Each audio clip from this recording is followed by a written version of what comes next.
Hello, everyone, and welcome to another Fight Site interview. Today, I have the honor and pleasure of speaking with Cosmo Alexandre. First of all, Cosmo, thank you so much for joining me. I hope you're doing well. Yeah, thanks, man. Thanks. Thank you. Everything is good here in Florida. The life looks like getting normal again. So, yeah, that's it. That's awesome. Before we start, I just need to make sure that I shout out, of course, the fightsite.com. Make sure you go check us out. Uh, Incredible articles, phenomenal analysis. You'll be treated to tons and tons of great content. Make sure you check us out on Patreon. We have a lot of exclusive content on there. You'll get access to Discord, depending on what tier you get on, and also you can ask questions on the podcast. Tons of stuff. Make sure that you subscribe to the YouTube channel, like and comment, leave a comment on the videos, tell us what you think. Make sure that you follow us on Apple, the podcast network on Apple, Spotify, and Stitcher as well. Leave a 5-star rating; it really does help. And also make sure that you, if you go to thefightsite.com, make sure you check out the link on the bottom, hyperflybrand.com. You're going to be able to have access to some really cool combat sports stuff and like gis and gear. They have great T-shirts. Definitely go and check them out. Really does help us out. With all that being said, Cosmo, we're here to talk about something that I think is really important. It's been talked about a lot by a couple of big names in the UFC, but you got to talk about it from the organization you're dealing with. And I want to just give you the floor to talk about the issues you've been having and tell everyone what's going on. Yeah, I'm having problem with the one championship. I was having problem because last Saturday I talked to Chachi, I talked to Matt Hume, and yeah, probably I will sign a new deal this week. I thought I would have signed like yesterday, but I'm still waiting. But anyway, before my problem, of course, was because my purse, and was like a really bad purse when I signed the contract. Of course, it's my fault, you know. But I tried to explain to Chachi why I signed this contract, blah blah. So like in short history, when I was in Brazil, they messed me and offer like to sign with them. And in Brazil, like nobody knows about one championship. Nobody like even like one championship, they have like a Brazilian champion there, Adriano Moraes, and in Brazil nobody knows him. So the show for me is kind of like was kind of like small to medium. You know, so of course it's different purse. Like if I go to FC, it's different. It would be different. So I signed the contract with that purse, and then after a few months, I saw one championship sign up with so many big names. It was like Nick Hawks and Petrosian, like one of the like probably like the best strikers in the world was going to fight one championship. And then after that, I saw like wow, it's like I did something wrong with my contract. But anyway, just so you understand, like the same purse I fought. My first fight was against a guy from Australia, Muay Thai. I won by knockout second round. So the same purse was when I fought Nicky Holtzen. So it was the same purse. So and then when I fought Sage, would be the same purse if I fight, example like Vitor Belfort. So no makes like sense, like the names don't make sense. But anyway, so many things happened between that, between my fight against Sage and my first fight. Like big problems, man. Like was really bad. And but anyway, I talked to Chachi 2 months ago about everything. I explained to him everything what happened, and he's like, "Cosmo, I apologize. I'm so sorry. I didn't know that. I'm like, I have more than 100 fighters, so it's hard to follow every fighter like close, to know like everything what's going on." I understood, of course. If I know like it shouldn't be like that, but anyway, at least he like he looks like he was trying to help. Looks like he was trying to fix the situation. After 2 months, probably after 2 months, my situation was the same. So that's why I got mad. and then I started write things on Twitter, right? Last week, probably like the last 10 days. And then last Saturday, he called me, was him, Matt Hume, and my manager. Long talk, long fight. It was like crazy. But in the end, it was good because we get like a new deal. It's just like two things I'm trying to put in the contract to see because it'll be better for me. Nothing crazy, but it'll be better. So now I'm waiting to see if they accept or not. But probably this week I will sign the new deal. So it's kind of important to kind of put into context what the issue really is, because you're not somebody who's new to the combat sports world. You're three-time world champion in Muay Thai, four-time in kickboxing. You've won some massive tournaments like the King's Cup in 2009. You know, you were the runner-up in 2010. You have the 2010. You got the Showtime Budapest 77 kilogram championship. You are somebody who has wins over like John Wayne Parr alone, having 3 wins over someone like John Wayne Parr, 2 of them by finish. That's really impressive. You fought, like you said, Nikki Holskin multiple times. Petrosian, you are somebody who is quite simply someone who is an elite kickboxer. You're 8-1, I think, in MMA right now.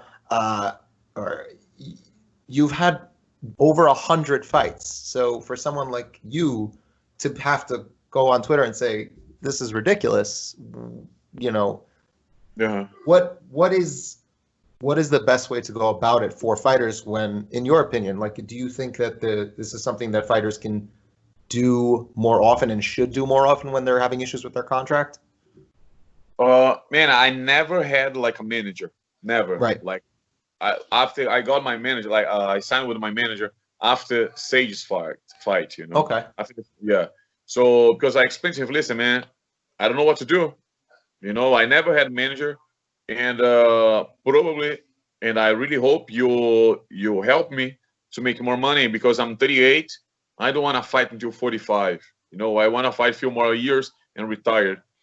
I won't ever think what I fought. I won't, like you said, like King's Cup, Eat Showtime, WACO, WPMF. Like I have so many titles, but fighting Muay Thai is hard to make money, right? That's why I started fighting kickboxing. But so I told him, listen, I just need help to make money. And then I told him how much money I was making. He was like, "You're crazy, man. Like that's bad." So I explained to him everything, like why I signed this contract, you know what I mean? So we started work on that. I think if I had manager before, it would be much better, you know, because you don't need to talk with a matchmaker. You don't need to expose yourself like this, you know, like no. I want this. You don't need that. So for sure, if you have a good manager, it would help a lot. Like, would be like, you know, like much better than you try to do the things by yourself, you know. I don't know how. I don't know how it would work with an international company like One Fighting Championship, but I'm sure you've seen, you know, the comments on what's going on with the UFC and fighters union talking about making a union and stuff like that. Has that been something that you've given any attention to since everything you're talking about it? That would be amazing, but the thing doesn't work. The problem would be like that. Okay, we make like a union, and then okay, nobody after like I don't know 10 fights, or if you are a world champ or something like that, nobody will fight for less than 20,000, right? Right. And then another guy, he's like he needs money, and he will accept the same fight for 5,000. You know, so you have the it's guy like, willing to do it. It's like in Brazil, like Muay Thai in Brazil is big, it's huge. You know, like very good fighters. And I am one of the guys say no. They cannot fight for like $50, $100. Like, come on, it's like, you know, they have to like. I know the shows are small in Brazil. They don't have like sponsors. Like I know how that works, you know. Right. But like there is a stadium in Brazil, Portuários Stadium. He's the most important stadium in Brazil, like Muay Thai stadium, right? So they are doing before 2 shows per month, right? And then Right. after a while, still they were doing 1 show per month. And then I tried to talk to the owner because I was like his partner after a while. I told him, listen, better we do 4 shows in the year and pay the fighters, Right. you know, because every fighter was making money just selling like tickets. So if you sell, you make some money, like small money, but you make some. If you don't sell, you don't make. So like fighters from the other seats or other states, they wouldn't make money because how they would like sell tickets, you Mhm. know. So I start talking to like the promotion to try to make like 4 times like shows per year. They didn't accept. So I went to the fighters, but listen, you guys cannot fight for less than that. You guys should just make this money minimum. But what's the problem? Oh yeah, the most of like no most, but like many fighters will like, okay, we can do that. I will fight just for $500. But then another guy will fight for 100. Like, oh yeah, I will fight for 100. So doesn't work. You know, didn't work there. I don't know if it would work here in the US or you know, but Right. we have to do something. We have to do something because it's not fair. You know, it's not fair. Like uh when they start talking about like I heard, it's not just about be a good fighter, but you have to sell the fights. Like if you Right. have like I heard, if he has a lot of followers on Instagram, like Sage, example, like Right. he uploads like 1 million like followers. So that's why he makes much more money than me. So it makes sense, you know. Like Sage, who is Sage? I respect him as a fighter, but he didn't win anything in his life. Which title he has? Like, if you count, like I have like 7 world titles. You know, I fought everybody. I have more than 100 fights. No makes sense. I get paid less than him. Why? Like, no, it's just because the followers. No makes sense. So that's one of the things like made me mad against one championship before, because they always say about like respect the fighters, the bushido, all these spiritual things, but in the end of the day, they want to pay more for the fighter who has more followers than the real fighter, you know. So for me, it don't make sense. But that's why I talked to Chachi, and like I hope like everything now is gone, you know, like we have a good deal, and I'm just waiting for them to send a new contract and they'll sign. I really hope that you get what you were asking for, especially those two other things that also make it, better. Yeah. Because hopefully it's you and it's other fighters putting your health, putting your career on the line for these fights. You're the ones putting in the literal blood, sweat, and tears into making that fight happen. Yeah. You deserve to be paid properly. Yeah.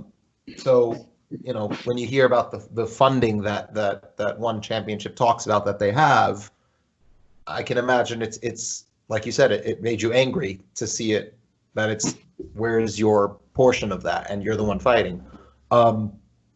Moving forward, though, you said that you had that fight with Sage. Assuming you get the contract that you're looking for, are you looking to move forward specifically with an MMA focus as opposed to going back to kickboxing, or are you looking to do both? I contract with them. I can fight anything. Muay Right. Thai, MMA, or kickboxing. I can fight both. Yeah. Is there a difference in how they're going to in the contract per fight for the different types of fighting? And the So, the purse for each fight will be the same regardless. kickboxing, Muay Thai is different than MMA, but Muay Thai kickboxing is the same. Okay, so that gives you, I guess, you'll decide which one is more makes more sense for you, I guess. No, like because about the purse, like flat Muay Thai would pay me more. But Okay. if I win the fight, MMA would pay me more. Uh-huh. You So know, you're so for me, it doing, doesn't, yeah, for me it doesn't matter. I can fight anything. You know, like I'm not just in that time. I will not think just about like the money. You know, Mhm. because I will make like decent money in both, so that's okay. So I'm actually curious because the show, the getting paid to show up and then the getting paid, like where the doubles up if you win. A lot of fighters are talking about how we interviewed Gray Maynard first about he was the first one we were talking about fighter pay, and he said that we agree. Like we talked about how the model of you get half your paycheck if you lose is a huge problem for MMA in general.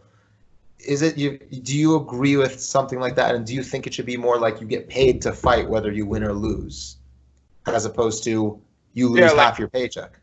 yeah, I think like it's like this. Oh, if you sign a contract, would it be better? Like if you sign a contract, like okay, let's say like $50,000. You're Right. flat.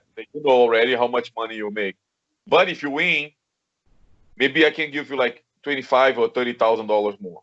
Hmm. You know, makes you think like, you know what, like man, I want to win, or like knockout bonus. Right. You like you push your fighter to be more aggressive. You know, like to try the knockout. You know what I mean? So that'll be good. Like most of the fights I did, I made like in all my career, Muay Thai kickboxing was flat. Right. Was MMA always like half half. Like if you fight, like I don't know, 15, but if you win, 15 more. You know, so I think that's a good idea. I think it's a good idea. Um, does one have in addition to the actual persons themselves, do they also offer like health benefits for the fights as well, or it's No, strictly the persons themselves? of course, if you get hurt in the fight, they will take Right. care of like 100%. That's Right. 100%. But probably if I get hurt now in the gym or doing something, I don't think so. I never heard that before. I can be wrong, but I never heard anything like that before. Is that's something? Would you say that that's something that fighters should be trying to push for? 100%. Some fighters they sign up with the show just for one fight, you know, and so Mm-hmm. they wouldn't do that. But like me, I probably will sign for like 5 fights, 6 fights. Mm-hmm. I'm not sure yet. So like I'll be there for like 2 years probably. Yes, I should have like something like that. You know. Do you think it's shorter contracts are better or worse in general for the fighters? Because I know that there was talk about from Masvidal about he signed an 8 fight contract and all that, and then he won those big fights, and he wants to renegotiate, but he's locked into that long contract. Where do you fall on that kind of? Do you think it's better for bigger fighters to sign shorter contracts and I think less? Yeah. yeah, longer contract is safer. You know, Hmm. the fighter will feel like safer because like oh I have 8 fights, so you know you have like I don't know 2 or 3 years getting paid. You Hmm. know, but the thing is like after 4 fights, like 4 like victories, yeah, you can make a new deal. You know that would be good. But I think like when you sign for 5, 6 fights, it's safer. You know, it Hmm. would be better. What is your general feeling, I guess? Obviously, you train with and and you work with tons of huge name fighters. What's the general atmosphere and based on what you're seeing with regard to the whole topic of fighter pay? Is this something that that a lot of fighters are really talking about, even if they're not doing it publicly, but they're just talking about it in general with other fighters and coaches, and there's maybe something happening? But what do you mean? What do you mean? Do you think fighters are looking more towards being more vocal and active? Because we see the fighters like John Jones and Josh Masvidal, but is it more like a lot more fighters now you think are going to start to talk about it publicly? Ah, yes. but it's different, right? Like John Mhm. Jones, how much money he makes? Like 6 million, 5 million per fight. You I'm know, not sure. I think officially, I think it's 500,000 or something. Officially. no, he's making like 4 million per fight probably. With the But pay-per-view points, right? Yeah. yeah, but to him, it's easy to say something, right? Hmm. Because how many fights he made? Like I don't know, the last 4 or 5 fights, every single fight he made more than $1 million, right? Right. So if he stopped today, for him it's okay, Right. you know, like more like he has like 5 million, 10 million in the bank. So like, oh, I'll not fight anymore. So like, oh, that's fine. I have $10 million in the bank, you know. But the fighter who's making like 10 plus 10, he start like talking, and then the show say like, oh, you not fight here anymore. What he gonna Right. do? You Correct. know. So these guys are in some positions, then it's easy to talk, easy to say something because they are not worried. Like, oh, why he's worried? Like, if Dana say like, oh, you're not fight UFC anymore, he's okay. He can retire, or maybe he goes like to any other show, pays him better than before, so he's okay, you know. But like the fighters who make like just money to survive, they'll not say anything, you know. They'll not say anything. What do you think it would take to kind of really move this I guess a movement to create a more equal system of fighter pay? Do you think it would take expanding the Ali Act? Do you think it like what at least that would cover the US? Obviously, we're talking about a worldwide system with different organizations, but what would it take for us to see fighter pay really increase properly so that you guys get what you're actually worth? I have no idea, man. I have no idea. Like, I don't know. We could like have like you said, they are talking about have a union, and then we could like say the minimum, like every single, like I don't know, maybe like if you have 10 fights, 10 victories or something like that, yeah, you get paid the minimum like this. If Mm-hmm. you had less, you know what I mean, like if you're like just if you had just like 5 fights and 5 victories, and then okay, you get paid in this amount. If you have like 10 victories, you know what I mean, you were Yeah. changed, like, oh yeah, you can get paid this the minimum. Of course, like I said, uh these days it's not just about if you are a good fighter, you Right. know. It's just about like you sell fights. You can lose, but like you crazy, you try to kill yourself, and then your opponent there, yeah, you make more money because more people you watch you fighting and buy and pay the pay-per-view, you Mm-hmm. know. So everything is more like professional now, and I understand that, but we cannot forget like who's like, oh, we have like so many good fighters, but they are like just like serious. They don't like show up in the Instagram doing like crazy things. Or you can see like Petrosian. If you see like if you like you see his Instagram, he's like a normal guy, you know, nothing crazy. He's just, you know what I mean. And then you go to Sage. He always doing like his stuff, blah, blah, blah, 1 million followers. So Sage, you make much more money than Petrosian, and that's not fair. No. No, it's not. That's That's not fair. it's kind of I kind of didn't even think about the fact that you have Georgia Petrosian, who's arguably the greatest kickboxer of Yeah, all time, and you just said that Sage makes more money than him, and that that's crazy, it's right? kind of crazy when you think about it. And so, so I guess my question is now, so right now we have the system where it is right now. You have to market yourself in order to get the bigger paychecks. What do you do if that's not you? Like you're not the type of person who's going to go on Instagram and jump off a roof. So how do we? So you said that you recently got a manager, and the reason why is because you realized you were kind of getting screwed. What else can you do in that situation? The first thing, if I meet the Cosmo like the 10 years ago, the first thing I would say like, man, get a manager. You Right. know? You have to get someone. Because, like I had no idea how these things like work behind the scenes. You know, Mhm. like I thought it was just like, oh yeah, we talk here, like money, blah, blah, and that's it. But so many things happen, like, and we don't know. And just now, like, like I told you, like last Saturday or 2 months ago, I started talking to Chachi, and then last Saturday we talk again. It's just crazy. One like fight, like talk, talk, talk.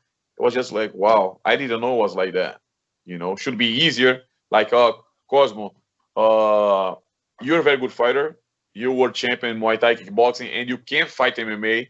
Even if they ask me to fight boxing, I will fight boxing. So, and you were champion, you won everything. I think you deserve get paid $100,000. You deserve that. But no, it's not like, maybe like, let's say like you get paid like 50, and then you know what I mean. Like they always try to make you get paid less than you deserve. Pay you less than you're worth. Yeah, like I was talking to my coach. He's here. After Sage's fight, I told him, listen, if they don't pay me more, I will not fight anymore. Because when I was in Brazil, I needed to fight because I had no jobs there. I have nothing to do there. When I came to US and started working here in the gym, I don't need that money anymore. Of course, will help a lot. So I want to buy my house. I want to give like a better life for my kids. Will help a lot, this money from the fights. But it's not something like, okay, if I don't fight, I will die. No, I will not die. I'm smart. I can do any other things. Like I can, like, I don't know. I can do I don't know, work in any other thing, and I'll make money. But I'll not put my body there. Like, that's like dangerous stuff. Like, what happened with Sage could happen with me. Yeah. Like just like $1,000. Like, no. So I told him, no, I'll not fight anymore. If they don't want to accept the new deal, I'll not fight. So that's it. Like I don't know. It's just like, yeah. The first thing, like I said, like is the manager. You need to have a manager to make the things like clear. Like how much money you think you're worth in, and that's it. For those, just to give context to what you just said, like what could happen to you to Sage could happen to you. For those who may not know, when Cosmo fought Sage, he knocked him out with one punch, but he didn't just knock him out. I guess the way to say it would be you literally broke his face. Yes. There were like 8 fractures. You had to have a plate put in. This is not a sport where you just do it and you go home. This is not a job where you just do it and you go home. You do this and you're talking about life-altering damage potentially. So it's important when you say, like, it should be that you just get paid what you're worth because of who you are. But that's not what they're trying to do. They're trying to lowball you, pay you as little as they can get away with. So I am happy to hear that you're getting what you've finally been, trying to get. Yeah, I didn't get there yet. Okay. But it's much better than before. Okay. It was much better because, like we are talking about, like Petrosian, guys like Petrosian, like he should like get paid like, I don't know, $500,000 for everything what he did in his life, like his career. Right. Like we see like so many good fighters, and they should have like getting paid like a lot, bro, because they are put their life in the line, and they did everything. Like Petrosian, he won everything too, like so many fights, so many titles. And now when you start like getting kind of old, you start thinking like, yeah, man, it's time to don't think just about like, oh yeah, I love to fight. It's your job, like you need to get paid good for the thing you do. Right. Absolutely. The last thing I guess I would ask you is, before this, is thoughts on companies like PFL, which have those tournaments where not only do you get paid for each individual fight you're doing, their style is they have regular season, they have a playoffs, they have a championships, and the winner gets $1 million every single time. Is that like something that, right now you're with one and stuff like that, but is that something that you think that, you would take a look at, I guess if you decide to move past one, but is that something that would interest fighters more, you think, and should be something fighters have more on their radars? Depends. Like, I don't know how much money they were making before they win the 1 million. You Right. know, like if like, oh, Cosmo, you have like 10 fights, and if you win the 10 fights, you have 1 million. But yeah, Right. okay, that's fine. But how much money I'll make per fight? Of Like course. $1,000. So it's not, come on. I know if I can win 1 million, but fight is fight. Anything Yeah. can happen, you know. And then I go there like my second fight, I go back to my house with $2,000. So that's not fun. So I would do it if the money per the fight would like was good. If it was good, Okay. yeah, I would. Yes, it's like a tournament. Like Right. I fought like three fights in the same night. You know, it's always fun. I like that. For me, it's fun. Tournaments with the three fights in the same night is nice. But Mhm. of course, you have to see how much money you make per fight. Absolutely. I mean, I have you with me, and you're a phenomenal kickboxer. It would be kind of silly of me if I don't talk to you about kickboxing. So I do want to talk to you about that. You fought all over the world. You fought for, I mean, name after name after name after name. I definitely want to talk to you specifically about the John Wayne Parr fights because those were awesome, and those were phenomenal wins. What was your personal well, before I get to that, how did you develop your style? Because your style, every fight I watch, I keep noticing that you have these excellent, specifically, I think my favorite thing that you do is you do that stepping left knee into the clinch. Oh, and I love the way you do that. And it's quite frankly, it's beautiful, and your clinch work in general is just excellent. But I'm curious, like, how did you develop your style? Where did you, I know you went to Thailand a lot. I want to talk about your journey, I guess, in learning how your style worked and forming it. About the left knee is because I am right hand, Mm-hmm. but my stronger leg is the left. You know, yeah. Okay. And when I fight regular stance, I know I have to kick with the left or knee with the left because it's the open side. Mm-hmm. If I kick with the right, he'll catch. So when I fight southpaw, I have to do the opposite. I have to Right. use my right kick and my right knee. Mm-hmm. So like, of course, I fight much more with the regular stance, the guys regular stance than like southpaw. So I know what I have to do and the time I have to do. Of course, in Thailand, I I got much better because I was training a lot, like the left kick, left knee, left kick, left knee.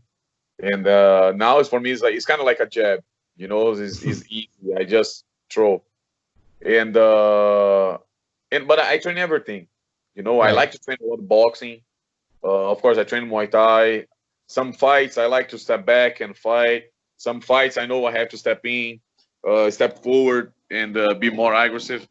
So like I like to have all the weapons like that I can use in the fight. I'm not a guy just like, okay, I will just train kick, kick, kick. But then something happened, I cannot kick in the fight. So yeah, but now I have no hands, I have no box. So I like to train everything. I like to try to be like a complete fighter. Mm-hmm.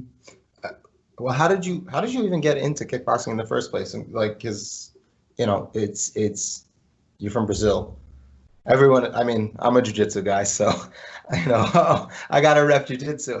Why did you gravitate towards kickboxing over, I guess, doing Brazilian jiu-jitsu or other Brazilian, like capoeira, I guess? I'm just curious, how did you get into that? Uh, I play soccer all my life, right? Mm-hmm. And I was a goalkeeper. And when I was like 19, 20, I think, my coach said, Cosmo, you have to do something to help you to be like more flexible, you know? And I was like, what am I gonna do? Like I didn't know. So one day I was watching TV and was like a movie with Van Damme. I don't know what was the name. Bloodsport. And I was like, I think it will help, So I was in Brazil, and then I tried to find a place to train, and then I found it, and then I started training. That's why. After 3 months, I made my first fight, and I won. And after a while, I had to choose, like, oh, it's still like playing soccer or Muay Thai. Right. It's kind of crazy that you only started training at 19 also, Yeah, because I was 20. I was 20, probably. Right. Yeah, because 18 years I'm fighting. Yeah. But it's kind of crazy. Like most fighters, you know, that start like, especially in individual martial arts like jiu-jitsu or striking, or you know, you'll hear they start training at 11, 12, or even earlier, and you only got started at 20 years old. That's kind of, for lack of a better term, nuts, and that's impressive, man. So you obviously you took to it very quickly, and you fell in love with it and started, you know, to I guess you made that choice to go.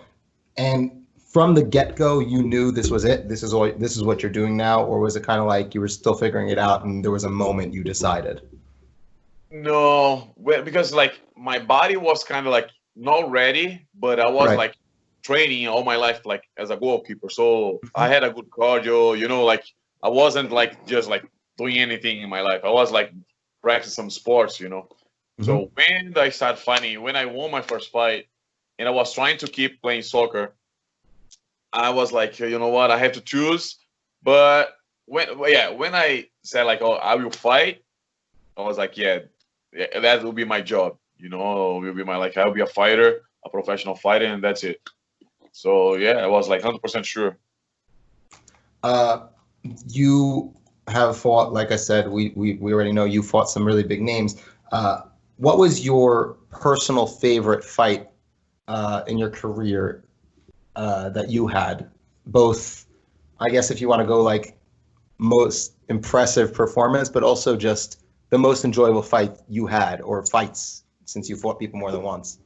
When I won the Kings Cup 2009, it was fun. It was like really nice, you know, like every single fight I did, like 3 fights in the night, and it was fun. Every single fight, man, was like amazing. Like I felt good, stronger, you know, like fighting like Muay Thai, like elbows and everything was amazing. And my last fight against Joey Part 2, I trained like so much for that fight. I was in Brazil training hard, and I knew I would win. I was just like, I will not lose. I told my coach, like, put some money, man. Like we are in Vegas, we can bet, you know. But it would make some money. But so like Kings Cup and my last fight against Joey Part, yeah, was fun. It was good fights. It's very common in kickboxing, compared to those who don't necessarily follow kickboxing, compared to MMA, compared to boxing, compared to other combat sports. It's very common for kickboxers, you know, you fight the same guy 3, 4 times. It's not uncommon to do that. Why is it so? Why is that norm? Why is that so common in kickboxing in particular, if you have a reason why? And also, when you're going to be fighting someone so often, like you had John Wayne Parr 3 times you fought, what kind of adjustments do you try and make from fight to fight? If you can. None. I do always the same train. I do the same train. Like when I fought Join Parr, or when I fought like Petrosian, I do the same train. I don't change. You don't do any game plan specific stuff? No, because I don't like to change anything in my camp, because what the heck. So I don't change anything. I just keep doing my train, you know, like I like to train everything, and then in the fight I change, you know, like oh yeah, like when I fought like Michael Pique, I train everything like normal, but in the fight I felt I had to step back. I like, oh yeah, I have to step back to fight him. So in that fight, probably like I didn't give like 1 step forward, right? You know, but like I did like 3 good rounds with him. He didn't punch once in the face. He didn't punch my face once. He didn't touch my face in like 1 time. So it was because you know, like when I go in the fight, after a few seconds, I know already what I have to do. You know, so that's why I like to keep my train the same way.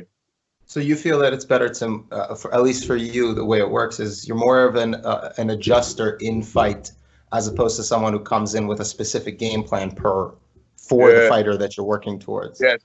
Just an example. After that fight against Marco Pique, he told me when we were like after the fight we were eating something, and he said, "You killed my game when you gave the first step back," because he thought I would just step forward. So in his camp, all the time he was stepping back or just waiting for me. But in the fight, I didn't step back. I didn't step forward. I was just stepping back. So like I killed his game because something I did, and I of course I didn't know that, but you see, so that's why I don't like to do any kind of like, okay, let's train like this because my opponent you do this. No. I don't do that. That's really interesting because it's you know, to do that at such a high level, one makes it even more impressive because you have to adjust on the fly based on what you're seeing in the ring, and that only gives you a few seconds or maybe a minute or two to work with that. But to hear that is also interesting because we hear it from so many high level fighters that they're very into game plannings, and so it's actually really interesting to hear like the opposite because so many coaches nowadays are the opposite. They're all game plans. Everyone scouts their opponent, tons of fight tape. So do you at least watch your opponents? I don't do that. I just like I try to just keep my training and that's it. Like I don't change. I don't like to change. Mm-hmm. The other thing I wanted to know is when I specifically remember watching you were fighting. I believe it was this was your fight with. I'm trying to remember exactly which one because I watched a bunch of your fights just in case I wanted to speak about specific ones, and I'm blanking on it. I think it was. Yeah, it wasn't Myrtle. It was. It's Showtime. I don't know if it was a Showtime fight. That's the thing. Yes, it was actually. Sorry, it was Shakuta. Shakuta, yes. Yes. When I won the title. Yes, it was. First of all, beautiful knee. Secondly, was that the one where I remember that the ref was warning you for clinching? Yes. Yeah. Because I was throwing him down, and the ref said, no. It's not Muay Thai. It's kickboxing. No tosses. But then he got warned. If I remember Yes. correctly, he got a warning. Why?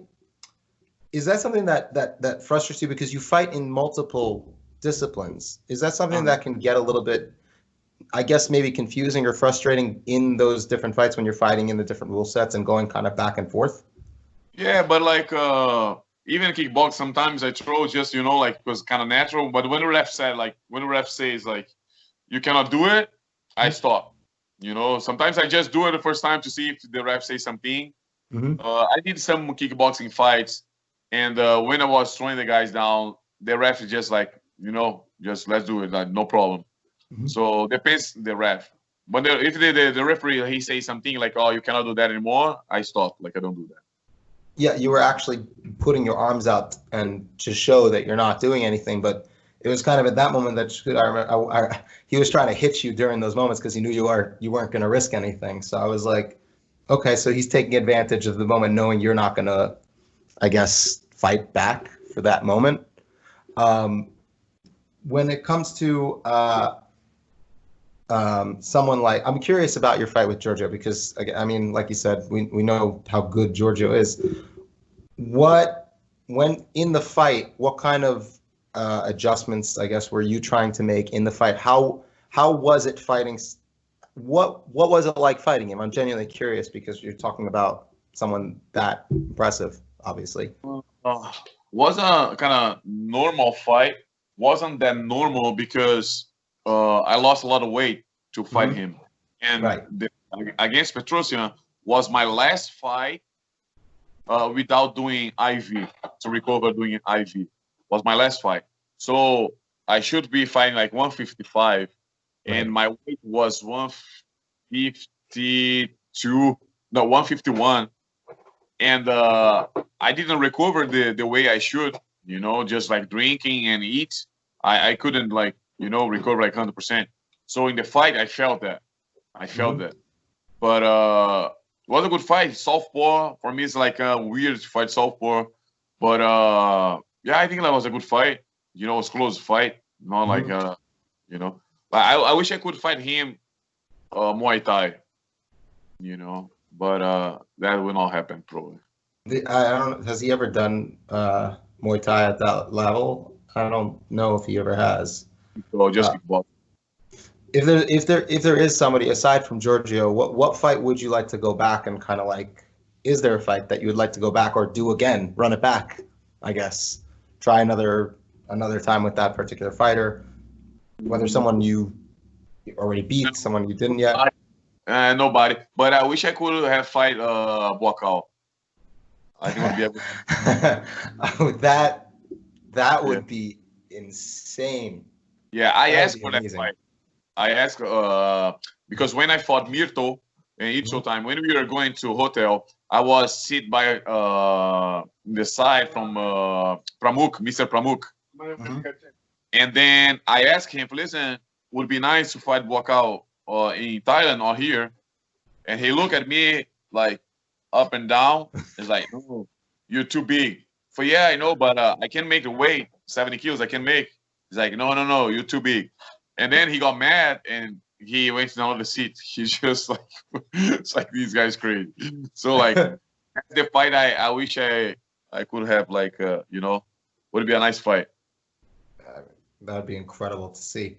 Really incredible. I want to now pivot to MMA because, MMA and grappling and there's things that I want to talk about. How much do you split your time, I guess, between doing kickboxing and striking versus MMA training, grappling and wrestling at the moment, at least? Or like now? In general, and also, I guess, when you're not in camp specifically. When my coach is here, I cannot lie.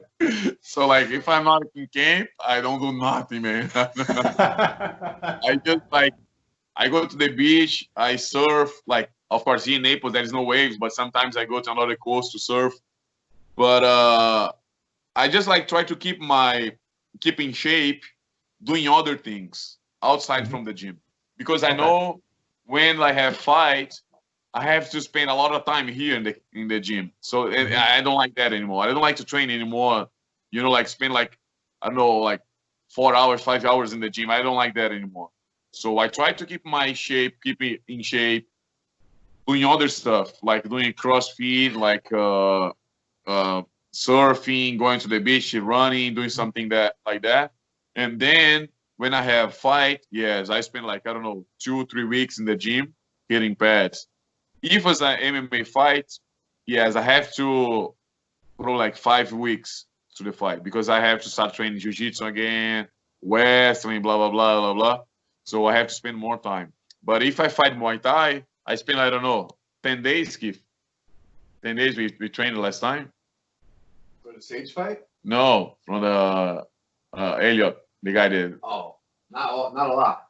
Yeah, well, I think it was 10 days probably, because Muay Thai for me is kind of boring, bro. I know already what I have to do. I run. When I come back, he's waiting for me here. We hit pads. I go in the bag. If I have somebody here to help, I clinch. I do clinch. Right. If not, I just do some pull-ups and go home. So I know already how is the train. That's why I prefer fight MMA or Muay Thai. I'm sorry. I prefer fight Muay Thai. But I prefer train MMA. The MMA camp is much better. It's fun. Because every day is something different. One day is wrestling. It's not fun, but I do. And then jiu-jitsu. And then I go to Miami to train boxing. So it's fun. And Muay Thai is the same thing always. So bro, it's terrible. So you don't even spar anymore for these kickbacks? You don't do anything like that. The first fight in one championship, I didn't spar at all. No. With Sage, I was going to another coast to spar on some guys there, but I did 3 times, maybe. I went there 3 times to spar, and that's it. Yeah. That's great. So you know what? To be fair though, you're also saving your body for the fights as opposed to wasting it. Of course. So that's just going to help you in the long run too. I always tell my coach, my body is like Formula 1 car. Less you use in the train, better in the race. So I'm saving my body, bro. Just no, don't train too much. I'm saving energy. So go to the fight 100%. Oh my God, that's great. I wish I could pull that at my job too. Just let me stay at home. I promise you it'll do better. Um, speaking, so what is your? I guess you said you don't want to fight till you're 45. You said you work at the gym now, right? As a I, striking coach. So yeah. first of all, what's your general philosophy towards teaching? Because we've spoken to a ton of coaches, they have different methods of training. I spoke to Pedro Hizzo, and he was telling me how he first gave Aldo his first kickboxing lesson. And it was a really cool thing, and he explained it. So I'm curious, like, how do you start with beginners versus how you train people who might have experience? What's your general training philosophy? Uh, we try. Here's more kind of like a business class, Mhm. so I don't kill anybody like as a fighter, you know. But Right. of course, the training is hard. I promise you, like you come to class, you're like, wow. Even the fighters, when they are like, they do the class, they know it's hard. So, but I have like students since like I don't know, kids class, like 5 years old until maybe like 65 years old, and everybody does the train. Everybody like they are training hard. Of course, if you're like a beginner, you're like, oh, I'm feeling bad or something like that. Like, take your time. But it's kind of like in the beginning was I didn't know how to do it, but then I started feeling, like I'm here more than 1 year. So like I remember the first time I was cheating here, everybody was doing like when I asked like for 50 kicks in the bag or in the pads, everybody was like 50 kicks. And everybody getting tired. Last week we did 1,000 kicks in the class. So they warm up, they like warm up good at that, and then 500 kicks each leg. They made it. Damn. So yeah, and everybody did, and kind of like easy, like 15 minutes probably was like something like that, and 15 minutes or 20 minutes, everybody was done. It was like wow, and then normal class, So I started like building like the technique, the cardio, and now man, if you see the class, looks like most of them are like professional fighters. Do you want to work with professional fighters and more like in a camp setting, and it's not really something you're interested in? It's fun when like I did the Anderson Silva's camp. You Okay. know, like oh yeah, you'll be here for 5 weeks and that's it. Yeah, that's fun. But building like a team, no man, that's the thing You just want to I don't. chill. Yeah, that like amateur fighters here. I think we have 3 or 4. Mhm. They know already. I train them for the fights, but I never go. Like it's 2 hours driving from here. Hey man, listen, Saturday night. Call me I just afterwards. yeah, I wanna like stay in my house watching the offs and drinking some beer, and that's it. I don't wanna do anything else. You, So you pick a good show to watch while drinking a beer. I'll give you that. That's a good show. I watch like I don't know so many times all the seasons I already, love and it. It's such a good show. oh yeah, and like the last when the wife get married and Michael's there, I always Cry, cry. I cry. of You can't not course. cry. It's the end of an era when Michael comes back. Done every time. I know. When Michael is leaving too. Oh my, that episode killed me. I was ready to quit the show. I was ready. I was like, there's no way it could be good after this. It can't. And they still made it Today, good. I can't. yeah, today I post something on my Instagram about that. When Michael was leaving and Jimmy, he knew, and he looked at him and like, just go. And I was like, wow, that was the. And then he went to the airport and he met Pam there. At the, Yeah, oh man, that it's was so terrible. good. Everything about that show was perfect, and they to end it that perfectly, and to keep it going after your best character leaves. I don't know how they pulled that off, but I loved it. Yeah, which Um, one you prefer? which office? Before or after he leaves? No, no. Which you like Jim, Michael? Who is the best for you? I my favorite is actually Kevin. Kevin. I love Kevin. Yeah. Kevin is the funniest Like he's in the. I know he's not the main character or anything like that. Of the main characters, it's Michael for sure. But Kevin is the funniest one. I love every scene he's in is perfect. When he dropped the chili, Bro, Dwight. Of course, Michael and Dwight is like Andy when he got in the show was fun too. It was awesome. And he wasn't he was only supposed to be there for like a few episodes, and then they just brought him back, and then he had to. It was great, and then he had to leave because I think he was doing like The Hangover or something or some other movie. So he left for that season on the boat. That was why, because he was doing a movie. That's true. That's true. Yeah. So it was just like, okay, bye. You become famous now. Good for you. Yeah, so The Office is the best, man. Like the best show. Like now with this COVID thing, you know, I start like watching Smallville again. Right? I never watched that. I should. It's a really good. I heard it's a really good show. Yeah, I watched like when I was young, but just like few episodes, you know, never watched like all the season. But now I'm watching. It's nice, you know, when you have nothing to watch. But it's like this. You don't want to watch Smallville, and then you go to all the channels, nothing, and of course you go to The Office. It's just like normal. Like, oh yeah, nothing interesting. I go to The Office. It's always. I love it. It's a great show. My wife wants to rewatch it with me. She said, like, we got to rewatch The Office. We have to. I'm like, okay. Like, you're not going to argue with me on that. I'll definitely do it. No problem. So Steve Carell, if you ever see this, just know that, you know, one of the best kickboxers in the world, kind of a huge fan of your show. So just so you're aware, it's something to be proud of. Before, I never thought an interview would end up being just 5 minutes talking about The Office, and that's actually something I'm very happy about. Before we go, because I definitely I would love to talk about The Office now for like 20 minutes, even though I got to write like an article for the website, and I just want to talk about The Office. But Kaza, thank you so much, first of all, for joining me. I really do appreciate it. It's been an absolute pleasure. Before you go, I do want to. Oh, right. This is the question.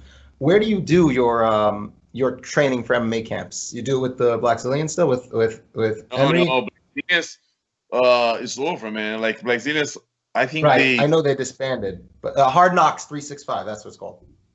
Henry's gym. No. I do my camp here. My camp against Sage was. My coach, he just left, the Muay Thai coach, my wrestling coach, and 2 students. That was my camp. That's yes, my camp and 2 students because they wrestling, you know, they are wrestling. Right. And not that good, but helps me, you know. And what's that like this? I didn't spend any money with the camp, or I don't need like, oh yes, bring this guy, bring that guy. No, it was just, you know what? I will do my Muay Thai here. My wrestling coach is very good. I need just some students to help him, like in the wrestling. And once a week, I was going to another course, like to Boca Raton, to sparring every Friday. So I went there like 3 times, maybe like 3 times. And that's it. Yeah, I was like. Yeah, I saw the picture you posted with Kamaru. So. Kamaru, yeah, he's a good friend of mine. Yeah, it's good because like. We trained together at Black Zillions. And that time when I was training there, I was helping them with the Muay Thai because what his name, Henry, the kickboxing coach, he's good. He's good. Like if you are a jiu-jitsu fighter, jiu-jitsu guy, and you want to fight. He's the guy like to show you the basics, you know, jab, cross. It's good, like the transition. He's good, but after a while, it's kind of like same thing. Like he doesn't know how to throw a knee or elbows or clinch, like you know. So you need everybody was asking me to help with even kicks, the body kicks, or the knees, a clinch, elbow, and I was helping them with that. After a while. The owner, Glenn, right? The owner from the Black Zillions, he hired me to be a Muay Thai coach. So I was training and I was teaching them like Muay Thai. Like after that, like when I left to Brazil and after a while, like Black Zillion was over, I keep like training them. Like I was training like a Usman. I was training like a Gilbert at the same time. So like 2 weeks ago, when I heard they would fight, I told them, listen, I cannot do that. Like I cannot choose one to train. You know, like I have to Right. stop training too. So I stopped it. Yeah. Just curious, actually, what do you think of Gilbert's most recent fight with Woodley? If you watched it, I'm not sure if you watched it. Yeah, I watched it. I watched that fight. I don't like to watch fights, man. Like I really don't like to watch fights. But in this one, I watched it because I was training him, you know. So I was kind of curious to see if he would like throw some knees or something like that. Woodley is kind of like is dangerous fighter, you know. Like, but if you know, if you have like or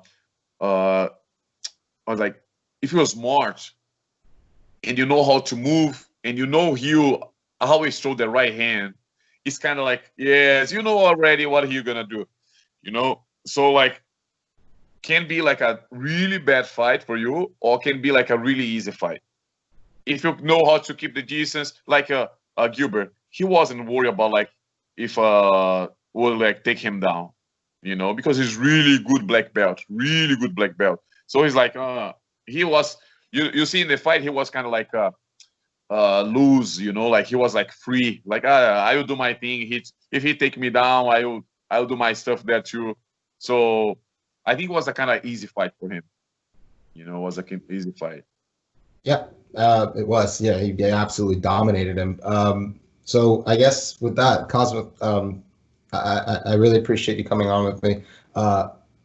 I hope that this, you know, spreads what, you know, hopefully helps you in the future with contract negotiations. The more people know, the more that you'll be able to hopefully use that public knowledge in your favor. It was really cool to pick your mind with regards to kickboxing as well, talk to you about your career. Thank you so much for your time. I really, really appreciate it. It was really, and also let's talk more about The Office sometime because. Oh yes, of course, man. Which prank for you was the best? I'm sorry? Jimmy, the prank. Jimmy against Dwight. Which one is better? Which one was the best? It was when he wrapped, where he had all the cardboard wrapped in Christmas wrap. And he thought he wrapped his desk and just sits right through. And there's all like there's the Jello, the stapler in the Jello. You can never. It's never get old. Original. It never ever got old. Also, when Asian Jim was the genuinely. I could not. That was top. Picture. They had the picture. Oh my God! What his family? The Asian guy with family. It was so good. It was so good. I absolutely love that. Yeah, I always remember like, I watch like every day. So one of the times I really like the scenes when like Dwight was talking about karate, right? So and then Jimmy started like, oh yeah, if he punch you like that, if he punch like that, I grab here, and then he started punching himself and try to, you know, and that was funny, bro. Like, shit, that's funny. That was really good, bro. When they are playing like, how I call that? Remember, was Andy, Michael, and Dwight doing? He tried to jump. Parkour. Hardcore. Yeah. That was funny too, bro. So many good times watching those. Him rolling on the couch and just looking at the camera, going parkour. Is still one of the best moments in the entire series for me. Yeah, that was so many times. Dwight, he thought he would be the manager. He just changed the color from the wall. He did everything black. Oh man, that was like, remember the gaydar? Okay. Yes. There's so many like classic, perfect moments in that show that made it like, it's so good. You can't. it's one of the best shows, period. I also, still to this day, I love Creed. Creed is the funniest. When Dwight is trying to figure out who did the weed and he's showing him a picture and he tells you exactly what strain of the weed it was, and just Dwight goes, "No, this is marijuana." Just Creed's like, I lost it. I love that show. Also, when it was kind of like a Jimmy too, was funny. The whole Jim and Dwight thing, it's just that whole dynamic was fantastic. It was really nice because they become like really good friends in the end of the show. That was nice, man. It was nice. I love that. And the only thing like I can remember not liking was like when they were making Jim and Pam like fight. Oh my God! Yes, of course. With the guy, just didn't make sense. It was like you spent 8 seasons. They're basically perfect.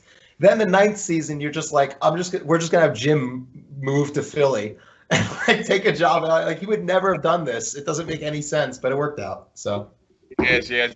Like these I don't know, like 3 or 4 episodes. Like she was stuck with that guy, and they are fighting a lot because he was in Philly. Yeah, it wasn't nice. Yeah, I don't think anybody liked that. It was weird. I'm like, they're not gonna have Pam cheat on Jim, right? Like, there's no goddamn way. Because that would have just pissed off everyone. Yeah, like no. I like Oscar too, man. Oscar is funny when he like, yeah. That's the show. Yeah, that's true. But like he was nice with Angela when Angela like started drinking because the senator, because all these things. Right. He was nice. Oh man, yeah, we talk about the officer like all night, man. I love it. I actually have to get going. So now, again, before we go, thank you again, Cosmo.